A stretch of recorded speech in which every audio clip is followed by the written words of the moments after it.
वज़ीर-ए-आज़म की ज़ेर सदारत इत्तेहादी जमातों का इजलास आज दोपहर 12:30 बजे वज़ीर-ए-आज़म हाउस में होगा। इजलास में PTI से मुज़ाकरात के हवाले से गौर किया जाएगा।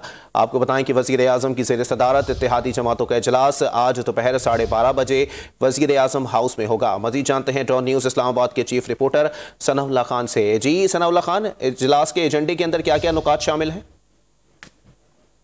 देखें, मुल्क की जो सियासी सूरत हाल है उसका जायजा लिया जाएगा और इसके अलावा जो पंजाब में इंतखाबात होने हैं और जो सुप्रीम कोर्ट में केस ज़ेर समात है उसके बारे में भी तबादला ख्याल किया जाएगा।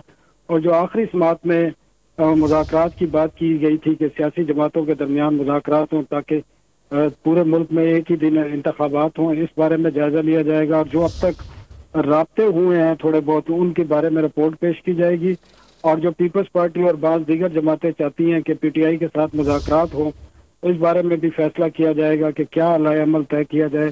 तो तमाम इत्तेहादी इस इजलास में शिरकत करेंगे और लाए अमल तय किया जाएगा। जी, तमाम इत्तेहादी शिरकत करेंगे और लाहे अमल तय किया जाएगा। सनाउल्लाह खान हमें अपडेट कर रहे थे, आपका शुक्रिया।